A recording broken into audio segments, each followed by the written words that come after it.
This story was written by RedBadAndy.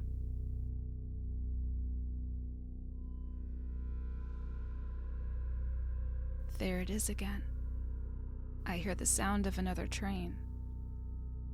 I know I'm awake, but the sound makes it feel like another nightmare. I sit upright in a cold sweat and ask myself the question I can't help but ask since it happened. Is it that train? No. Likely it's just an innocent passenger or cargo train. I look at the clock and see it's 2 a.m., same time as that night. I shudder at the memory returning again. I get up and lock my doors just in case. I'm awake now. I know I won't be able to get back to sleep, so I return to my journal. I don't know why I'm writing this down. Maybe in case something happens to me. Maybe to help me reconcile what happened. It doesn't matter either way. And who am I? Nobody. Just someone who saw too much, but no one believes just what it is that I saw. Or at least no one wants to. To start, this is first and foremost a warning to any of you who live near railroads. There's a train that came through my town that harbors a dark secret. A secret I would have never found out about, if not for a series of freak accidents that led me and my friend getting stuck on that nightmare carry-on train. The events that took place have succeeded in removing the veil between the sane world and the realm of human nightmare that is even now still painfully present when I close my eyes or hear the peal of those damn train horns. I live in a quiet Midwestern town of little note. I won't disclose where, but suffice to say, there are hundreds across the country that feature once prominent, though now somewhat dilapidated railroads that drive through the towns. In fact, you may live in one as well. My town is much like these others, and I shudder when I imagine the same train driving through all these other towns at night and partaking in the morbid business those monsters indulge in. I'll tell you in detail what happened that night, and hopefully you'll understand, or maybe even believe me. You'll know that if you ever see that train in your town, you and everyone you care about will stay as far away as you can. Stay away until it leaves back down the infernal rails that return it to the hell from whence it came. It happened almost a month ago now. My best friend Dave and I were at a local pub on a Saturday evening. We were having a good time and getting a little hammered. It was just about closing time, and fortunately, both Dave and I lived close, so we could get completely smashed and still shamble back home without fear of needing transportation. We paid our tabs and staggered out the door, laughing and generally being obnoxious to the few people we encountered on the couple of blocks we'd made it so far. "Oh, shit," Dave blurted out as he tripped over a bump in the sidewalk and fell forward, barely catching himself before landing on his face. "Watch where you're going, drunkie," I yelled at him as I was laughing and staggering to avoid a misstep as well. We carried on down the street a bit further when we heard the horn of a train in the distance and heard the ding ding ding of the railroad crossing alarm sounding off. "Oh, god damn it, man. Stuck waiting for the train," Dave said with an exasperated groan. "Oh, really? And what, pray tell, are you in a hurry to get home for at this hour? Late for your dinner date with your sock and a hustler?" I chuckled loudly at my own joke as Dave giggled and spoke. "For your information, I still have to watch my horror movie this weekend," he continued, saying that. I have to watch a horror movie every week this year for my film club, and I know I won't want to watch it tomorrow, so it's gotta be tonight. Ugh, this damn train. He dropped down to the ground to wait with his head in his hands. Don't be so dramatic, I told him. These ones at night are fairly quick. And though as if to prove me a liar, the train in question slowed down to a crawl, and to our surprise and annoyance, it stopped completely. It was blocking off the way forward, and who knows how many crossroads up or down either direction to get around it. Do you ever get tired of being wrong? Dave asked with a wry grin, looking up at me after I successfully put my foot in my mouth. I paused for a brief moment, unbelieving of our crappy luck, and muttered out, "Shut up, you bastard," and sat down next to him to wait for the train to get a move on. As we waited, we heard the rustling of plastic bags and the soft patter of taped-up shoes getting closer. And as expected, we soon saw Jonesy shuffle up to us. "Spare some change, fellas?" he said, holding out his hand. "Fresh out, Jonesy. Sorry. We just blew most of the old discretionary fund on booze tonight," I told him, chuckling, though feeling slightly guilty now since I knew he was on hard times, and normally when sober and passing by on work days, I would try and contribute what I could to him and any of his friends who live in the homeless camp nearby. He nodded and waved to us politely as he continued down the sidewalk toward the parked train. I wondered if he was going to try and see if anyone on board might be willing to give him anything. That is, if this one had a dining car. Thinking about that made me take greater notice of the train that had parked. It was odd. It was jet black. Certainly didn't look like an Amtrak or other passenger train, though no freight cars, so it must have been some sort of passenger train. If it was fairly large, and I took notice of the fact that it appeared to be missing some sort of brand name or company logo indicating who owned and operated it. It also seemed very strange that it would be stopping here, when I knew there wasn't a main route stop for another 15 miles or so up the line. As I pondered the weird train, looking harder for any indication of what line it was, I heard a door open a little further up the line. A moment later, there was a muffled sound like something hitting the rail and a train door slamming shut. "Hey man," Dave said. "Did you see that?" "See what?" I asked. "Jonesy, man. It looked like he fell on the track, and someone grabbed him and pulled him onto the train," Dave said, concern evident in his voice. I tried to calm him down. "No one would pull him on. You don't think that maybe he or one of his friends tried to sneak onto the train to get some food?" I said dismissively, mostly because I hadn't seen anything since. I was too distracted and didn't want to admit my ignorance. "Nah, man, you didn't see. Someone straight up grabbed him and pulled him on board, then shut the door really quick," Dave insisted, his drunk and cocky demeanor shifting to one of legitimate concern. I paused and tried to see if I could see anything, but it seemed very still now.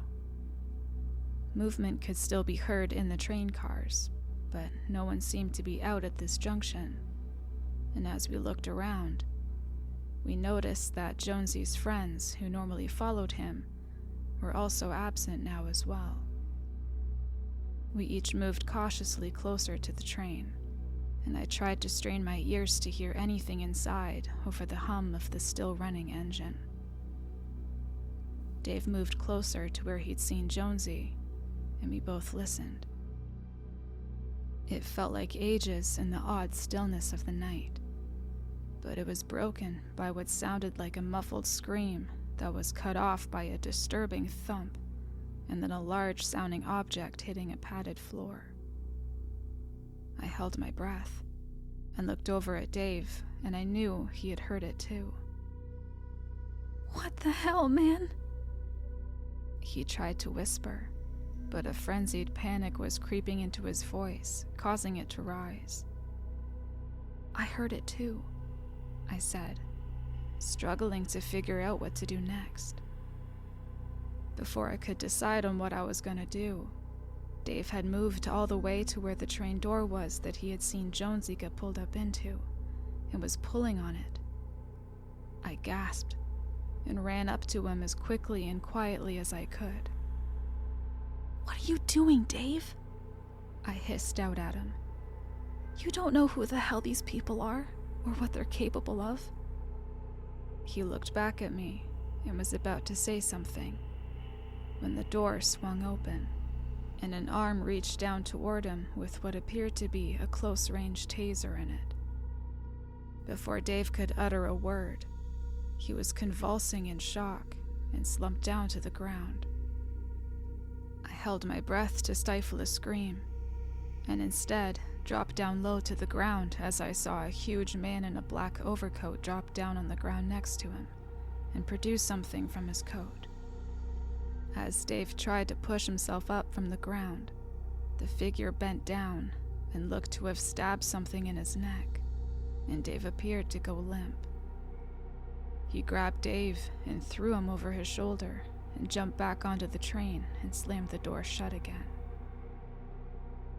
"Holy shit!" I nearly shouted louder than I meant to, cutting off my exclamation when I thought better of it. They took him. They took Dave. And they took Jonesy. And all his friends, most likely. What the hell is going on with this train? I was terrified and confused. I couldn't just leave them, but I didn't know if I had the courage to try and go after them. I grabbed my cell phone and was about to call the police, when to my horror, the train started moving again. They're leaving and taking them all away. I panicked when I realized I had no information to offer law enforcement, just an unidentified black train. No one could find them with that. So, I made the decision then and there. The first great mistake of that night. I decided to jump aboard that damnable train and try to find Dave and Jonesy, and to see what horrors awaited me inside. I managed to get onto the train and slide the heavy door aside and slip in. The car I'd snuck into was terribly dark. I instinctively reached for my phone for a light, then panicked as I realized I must have dropped it when I jumped aboard. I sat in hushed silence as the train gathered speed, trying my best to blend in and cling to a wall. I thought it might work in case someone shuffled by in the darkness. They wouldn't bump into me. I knew it was a horrible idea, but I couldn't just let these maniacs kidnap my friends. Once I felt steady enough, and the train was fully moving again, I sidled the wall up to where I saw some light coming through a window. As I crept closer, the background started to appear more with an incoming light. It appeared to transition to some sort of storage car.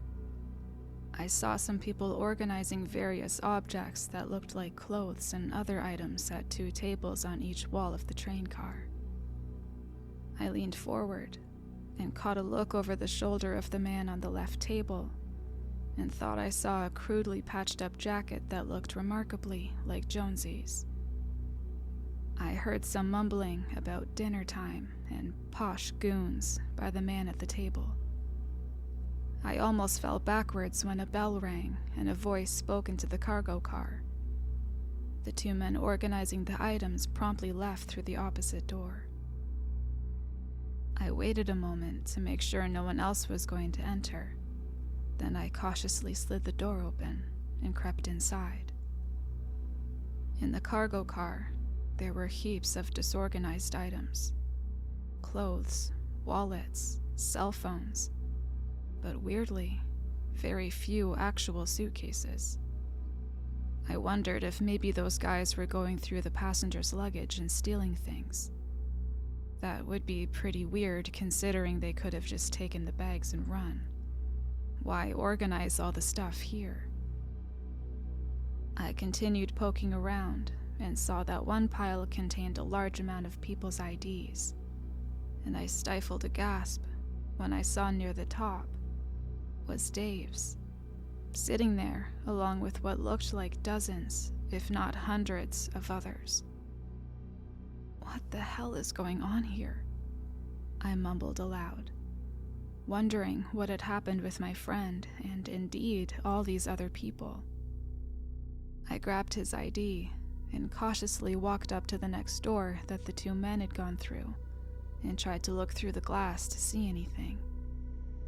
The next car had what looked like cattle-style pens or cages, and I suppressed an audible gasp when I saw what appeared to be the forms of dozens of naked figures lying in the cages in various degrees of consciousness. I didn't know what to do. I was shocked and horrified. Was this some sort of human trafficking operation? I was so distracted by my frantic thoughts, I almost didn't notice the figure emerging into the prison car from the other side. I ducked lower so I couldn't be seen through the glass, as a large individual wearing a butcher's apron came into the room. He fumbled with some keys on his belt, mumbling something under his breath that I couldn't hear, and opened a pen. There was an unconscious man in the pen, and he grabbed him by the hair. And before he could let out a groan of protest, he had smashed his head in with what looked like some sort of mallet. I had to hold my hands in front of my mouth to not gasp aloud, and I felt sick and horrified when the figure, pulling the body a bit closer to an overhead light, threw him limply over his shoulder. The angle gave enough of a glimpse to show that it was the now devastated body of Jonesy. The large man took Jonesy's now lifeless body into the next car, and I collapsed down to the ground by the door in the car I was hiding in. Holy shit, holy shit. I kept muttering to myself as I was trying to come to grips with what I just saw. They killed him. That has to have killed him. What can I do? I had no idea where we were. I had no idea what was going on, and these psychopaths were kidnapping people, and not just taking them, but killing them. I had to find Dave and get off that train. I was considering what, if anything, I could do. I couldn't tell anyone where the hell here was at the moment. So far, all the train cars I'd been in were either windowless or heavily shuttered. No glimpse of the outside was even available. Never mind, it was closing in on 3 a.m., and it was pitch black out in the cold night. A slamming sound from the door opposite the one I was standing near disrupted my thoughts. I fell into the corner to hide behind a large box with discarded coats and clothes in it. Another figure entered the train car, and I didn't know what they were there for. I knew I had to move, so I summoned my courage, and when the figure dropped a large bag full of various objects onto the table and began sorting things, I took my chance and slowly slid the door to the prison car open and managed to close it just in time as the figure at the table looked up and back, possibly hearing the door close, but mercifully not investigating it. It was freezing in there, and I slowly moved along in a crouch, passing by cells with people laying down in the cages in dazed confusion. No one was speaking, and indeed most were barely conscious, if at all. I saw one huddled figure fall forward, reaching toward the bars when I approached. Fortunately, they didn't cry out, and that's when I realized they couldn't. The person was missing a tongue. I fell back in shock as they gurgled some sort of cry for help, and the eye spoke of God knows what sort of bodily torture they had endured. I had to try and find some way of freeing these people, but I had no idea how. Each cage had a large, durable-looking padlock on it. Looking above the cage, I saw they also had dates and a bodily diagram of the person inside. I looked closer at the diagram and saw that various parts of the bodies were highlighted red as taken, and saw what appeared to be some sort of expiration date on each one. The most uncomfortable part was that it said, "Use by." I felt immensely guilty, but I looked down one last time at the beseeching eyes of the figure in the cage and moved along. The pain and dismemberment appeared not to be unique to the previous individual. People were missing tongues, eyes, arms, and legs. They all appeared poorly stitched back up, like the amputations were deliberate. Each time, on each cage, there was a use-by date, with highlighted portions of what was taken. The crowning horror was what I saw next. On the wall near the other door I hadn't come through was what appeared to be instructions, something like what a butcher or meat processor might follow. It mentioned ways to remove cuts with care, and that too much bruising or spoilage would decrease the quality. The last line stated the mandate that our customers pay for premium quality and for discretion. Remember that, and you will be well compensated. Forget, and you will be on the menu.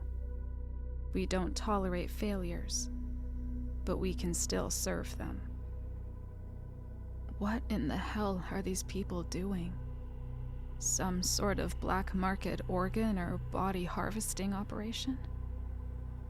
I looked back at the human carnage and despair on display.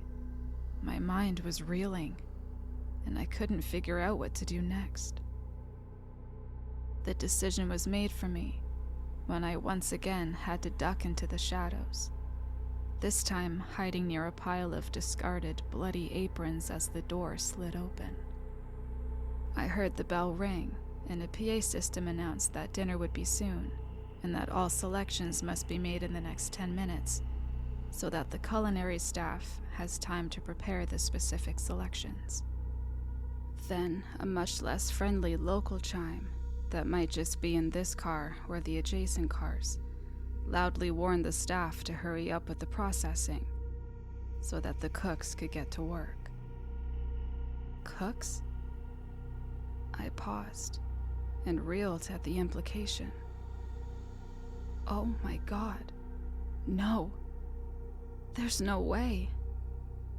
I almost said it aloud, but checked myself as a large man came back into the room, and a smaller man pulling a dolly came in through the other door. This one's bad. I don't know who pulled it, but we don't need more bums or other drags. Tell acquisitions to put a little more effort into it. The customers aren't paying for this garbage. And he practically threw a body at the other man, who fumbled to catch it and place it on the dolly like a makeshift gurney. I suppressed another horrified gasp as I saw the body of Jonesy, stiff as a board and dead now. Beyond the horrible wound to his head, which he may have survived before, his throat was now slashed, and various parts of his torso, arms, and legs were missing. The large man grumbled as Jonesy's body was carted back the other way. They don't pay me enough for this shit. Now we have to pick one of the cleaner new ones. He wiped a bloody hand on his apron and proceeded to stomp towards an empty cage and let out a sigh and a curse. He reached into his pocket and produced a radio and opened a channel. "This is Burge and Prep. There's been an escape." There was a brief pause, and he spoke again. "Yeah, the new one. Try not to spoil it. It can't have gotten too far." Escaped? Was that Dave? Maybe he got out of his cell. I felt a glimmer of hope, but it was snatched away when I leaned forward to check and see if the large man was leaving and saw a bloody apron land near the place I was hiding behind. A large hand seized my throat and hoisted me upright and off the ground, choking and gasping for air. "You're new. How did you get here without going through processing?" the hulking man asked, his breath and body reeking of fresh blood and body odor. "Never mind. You'll make up for that bad one, and possibly the missing one if we have to kill it. Hold still. This'll only take a second." He was holding the hammer in his other hand and leveling a blow at my head, all the while still strangling the life out of me with his insane strength. But just then, there was a wet, cutting sound, and I saw the tip of a jagged blade sticking through the giant man's throat. I felt his grip slacken, and I fell back, gasping for air. I looked on as the man fell forward, and I saw a strange woman still holding the blood-caked metal. She looked frenzied and lethal as she looked down at the man who almost killed me, yet also terrified in her own right. "Come on, we have to go," she whispered, holding a hand out to me. "Who are you? What the hell is going on in this train?" I asked, venting some of my own terror and confusion. "Name's Tasha, and we need to leave. My friends are all dead. They took them and cut them up and ate them. We don't have time for this. I stole a passkey to the dining car. That's where one of the only emergency exits is. We have to go, now." "Ate them?" I said aloud, as my morbid suspension was confirmed. "I need to find my friend before we go," I pleaded with the strange woman. "If he's not here, he's dead, or worse," she responded bluntly. "I'm leaving now, with or without you. We have one chance to try while they're changing up the guards for the search. We'll probably still get caught, but we have to try. I would rather jump out and die than be fed to those bastards." I followed her wordlessly, and in confused terror, as we moved through 2 more cars of cages and prep stations, as they called them. The next car had a large kitchen, and there were dozens of people busy at work, cooking and preparing what I knew were the horrifying meals of the fiendish patrons. "We can't sneak in. We have to blend in," she said, going over to the side wall and pressing an overhead panel, which fell down and dropped several kitchen outfits on the ground. I was gonna try and use these to escape with my friends, but you're the only sane, intact, and conscious other person here, so it's now or never. She threw a large uniform at me, and a small hat as well.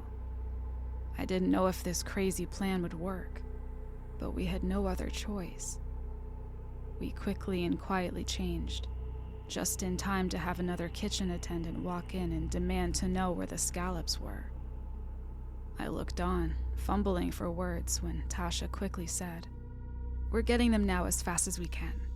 Please apologize to the chef for the inconvenience. Supply did not properly organize the herbs and vegetables and should be cited for it."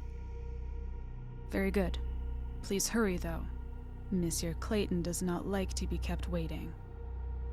They promptly returned to the kitchen, and I couldn't believe that it worked. I was just about to congratulate Tasha on a good plan when she found a container of scallops in a nearby cooler and pulled me along, muttering to me a quick, "Just act like you belong.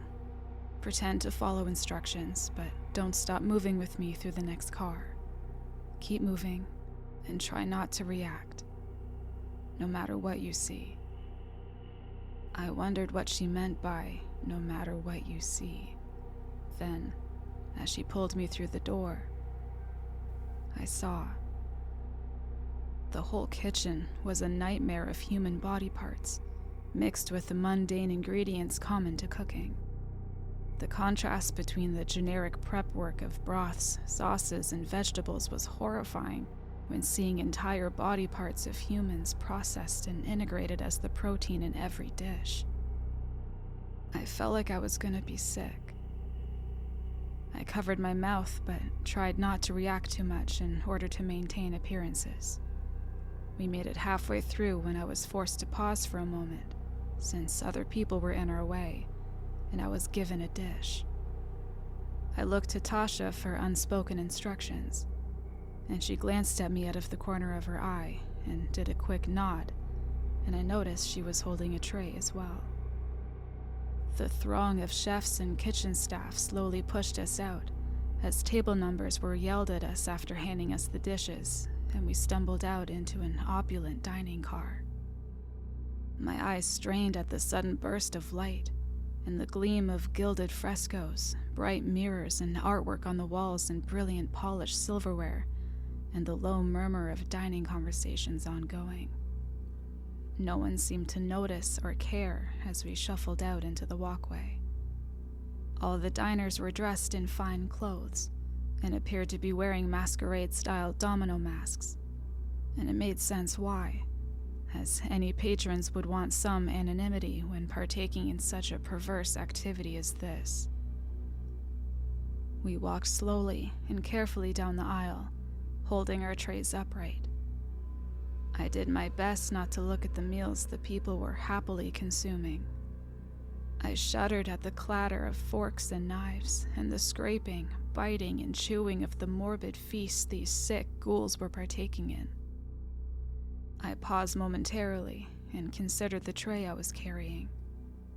I made the mistake of looking at the soup on the fine platter I was holding. It was some sort of creamy bisque, and it had finely prepared fingerling potatoes to go with what appeared to be actual human fingers. Boiled, but not burned, flesh predominantly still intact. I felt queasy, and I thought I might be sick. Then, the nausea turned to hopelessness and horror when I saw a glint in the soup, near the knuckle. I was confused, so I reached in and turned it over, and saw a 2014 Division Championship ring. Dave never once took off his ring after his high school football team had won the championship that year, and the realization struck me like a physical blow. I looked on in complete horror as I saw what I now realized was a soup with what was parts of Dave in it. I gasped and was bumped by an impatient server who was behind me, and I dropped the bowl, the fine tray, and likely the corporeal remains of my friend to the ground. Soup splashed everywhere, and several patrons glared at us, contempt and anger plain on their masked faces. Tasha looked back at me with a pained expression on her face. I tried to mouth an apology, but she promptly looked back at the other server and started shouting at him. "Look what you did, you impatient bastard. Clean this up. Now." She looked around and spoke. "Please, accept our apologies, everyone. This is below the fine standards you all expect with your dining experience." A brief but hateful hint of angry sarcasm managed to color her words, even as the patrons resumed their conversations and morbid meals. All except one, who rose and got up to the main aisle and approached me. I assume you are the reason I will not be enjoying my bisque this evening, he said indignantly. I am a well-paying customer and regular here. I will have your name and ID and make sure you are punished for wasting my meal. I've already been waiting almost an hour, and this lack of discipline and service with what we are paying is unacceptable. I had a decision to make. I stood there, looking at that masked piece of shit complaining to me that I dropped the goddamn soup that was made out of my best friend. I could do the smart thing, which was to play along and avoid suspicion. Or I could do something stupid and impulsive based on the emotions I was feeling at the time. I barely wasted another second to decide. I made one apologetic glance to Tasha and stooped low to grab the serving tray. And then, as the bastard was about to repeat himself, I swung it around and smashed the platter into his face. There was a sickening crunch, and he fell back with a ruined, bloody face and shattered nose. He started screaming and protesting, but I leaned forward and proceeded to stomp his ruined face twice more until he shut up, either knocked out or dead. I didn't care which. There was an explosion of motion as diners shrieked and leapt up from their chairs, cursing at us, and in some cases, literally clutching their pearls. Kitchen staff were piling out of the car to investigate the commotion, and two black-coated men with dark glasses and earpieces were coming into the dining car from the other exit. "Move!" Tasha shouted at me, and shoved me forward towards the security men, and pushed my head down in order to have clearance to throw her own tray at the security guards approaching.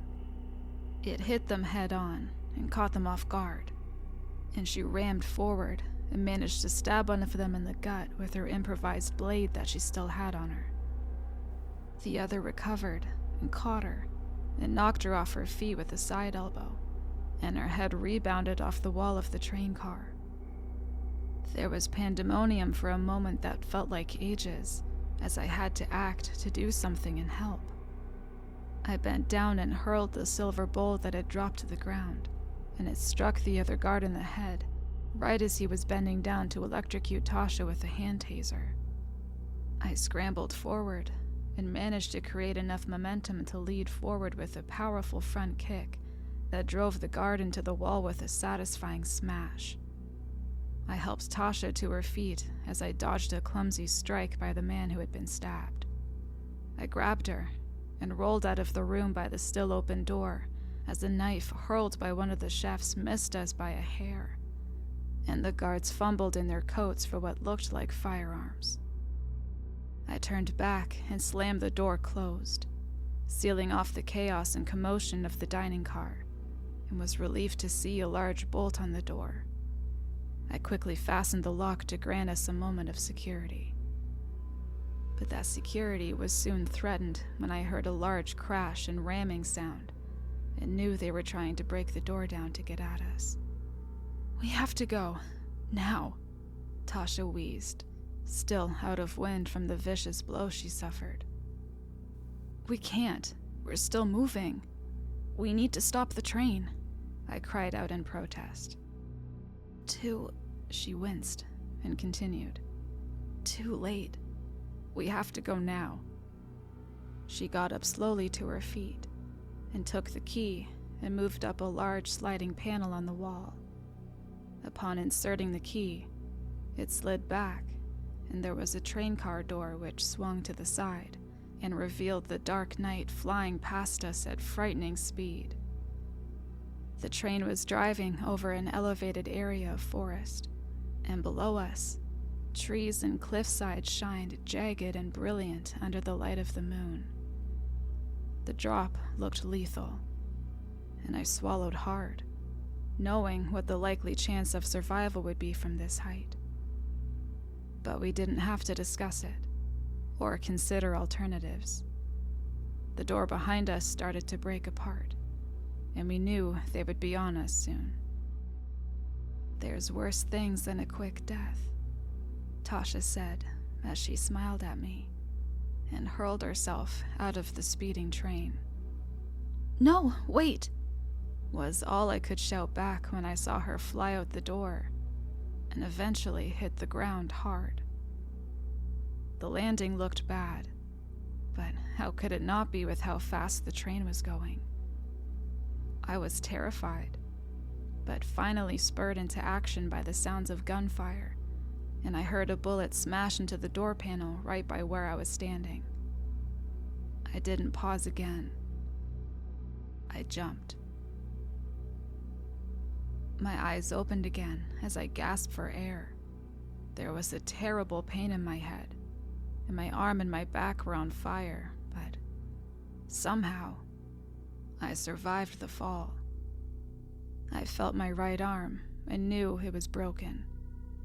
I might have a concussion as well, but I was alive. My head was bleeding, and I felt woozy getting to my feet.